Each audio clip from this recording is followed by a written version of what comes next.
लड़ाई जरूर लड़नी पड़ेगी।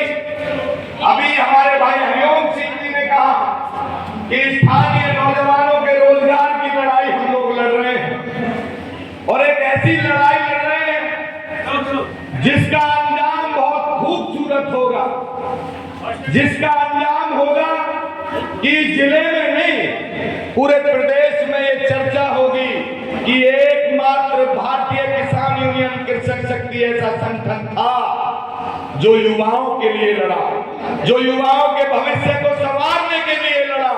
और मैं आपको बताना चाहता हूं, अभी 7 दिन पहले हम लोगों ने प्राधिकरण में वार्ता का आयोजन किया। उस वार्ता में मुख्य कार्यपालक अधिकारी रहे, ओएसडी रहे। उस वार्ता को कराने का उद्देश्य था कि ये जितनी भी कंपनियां, बात जरा ध्यान से सुनने की मैं निवेदन करना चाहता हूं, क्योंकि ये हमारे परिवार के नौजवानों के भविष्य की गाथा लिखी जाएगी। यहाँ पर जितनी भी कंपनियां आती हैं, उन कंपनियों से यहाँ के शासन प्रशासन के लोग कहते हैं कि आप इस क्षेत्रीय नौजवानों के लिए और किसानों के लिए क्या करोगे। तो ये लीज के अनुसार इन कंपनियों ने 40% नौजवानों को रोजगार देने के लिए कहा। इसलिए कहा कि हम पिछले 2 साल से इस लड़ाई को लड़ रहे थे। हमने एक्सप्रेस वे जाम किया, हमने प्राधिकरण पर लड़ाई लड़ी और उसकी सफलता हमको मिली। इन कंपनियों ने ये माना कि हम 40% नौजवानों को रोजगार देंगे। हम भी संतुष्ट हो गए, लड़ाई हम जीत गए, हम बहुत खुश थे।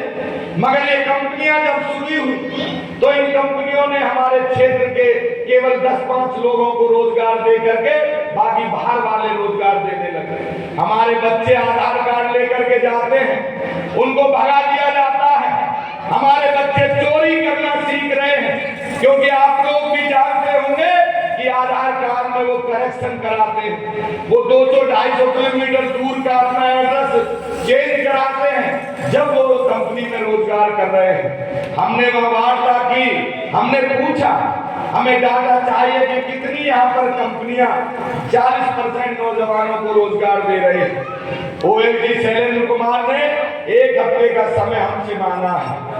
1 हफ्ते बीत चुके हैं। मैंने कल संदेश डाल दिया, एलआईयू की बहन अगर हमारी बात है सुन रही हो और आप लोग वीडियो बना लेना कि अगर 2-4 दिन में कंपनियों के साथ बैठा करके हमारी वार्ता नहीं होती है, हमें संतुष्टि नहीं होती है कि नौजवानों को ये लोग रोजगार दे रहे हैं, तो इस हफ्ते के अंदर अंदर यमुना प्राधिकरण पर किसान बैठने का काम करेगा। और यहाँ पर जो दलाली कर रहे हैं यहाँ के जो अधिकारी हैं, हम किसी से प्यार भी मांगते हैं, किसी का सम्मान भी करते हैं, और अगर हमारी बात नहीं सुनी जाती तो हम उसको उखाड़ फेंकने का भी काम करते हैं। ये अधिकारी ध्यान देकर सुने। इस वीडियो के माध्यम से एक बार पुनः कहना चाहता हूं कि अमन ठाकुर से प्यार से बात करने का सलीका आप लोग सीख जरूर गए हो, लेकिन अमन ठाकुर और इसकी लॉबी अब आपको सबक सिखाने का काम करेगी। आप लोग ज्यादा हल्के में किसानों को ले रहे हो और आने वाला समय संघर्ष का है। नौजवान साथी यहाँ बैठे हैं, बुजुर्गों का आशीर्वाद लेकर के हमें अपने अस्तित्व की लड़ाई लड़नी है। ये आपका भाई आपसे पहले आपके आगे आपकी लड़ाई को शुरू करने का काम करेगा। इनकी लाठी गोलियां मैं छाती पर सबसे पहले खाऊंगा। ये विश्वास दिलाता हूं कि आपके सम्मान पर आंच आने नहीं दूंगा। कुछ लोग ऐसे होते हैं जो किसानों पर लाठियां बनवाते हैं। ये अमन ठाकुर है, 3 साल संगठन को चलाते हो गए, बड़ी बड़ी मांगों को हमने मांगा है, बड़े बड़े ऑफिसों में बैठ करके तालाबंदी की है। कोई एक किसान बता दे जिसमें यहाँ के शासन प्रशासन ने लाठियां बांधने का काम किया।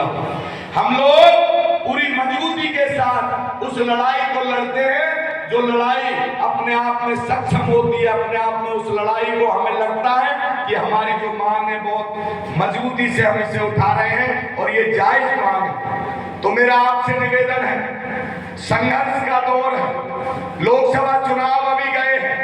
इन चुनावों में हमने देखा कि पिछली बार भी हमने वोट दिया और उस वोट को देकर के हमें कहीं संतुष्टि नहीं मिलती। केवल चुनावों के समय ये नेता आते हैं। यहाँ का सांसद डॉक्टर महेश शर्मा केवल चुनावों के समय आपके कंधे पर हाथ रखने का काम करता है। मैं किसी एक पार्टी की बुराई नहीं करता, मैं हर राजनीतिक पार्टी के लिए कहता हूं, क्योंकि किसान यूनियन का फर्ज बनता है कि सरकार में कोई भी पार्टी हो उससे अपने अधिकार की लड़ाई लड़े। हमारे इस लॉबी के किसी कार्यकर्ता ने किसी के लिए चुनाव प्रचार नहीं किया, और मैं इस मंच के माध्यम से यहाँ के सांसद से भी अनुरोध करना चाहता हूँ, यहाँ के विधायक से भी अनुरोध करना चाहता हूँ, जिस आशा और उम्मीद के साथ इन लोगों ने आपको वोट दिया है, इन लोगों के क्षेत्र के नौजवानों के, इनके विकास के कार्यों पर गौर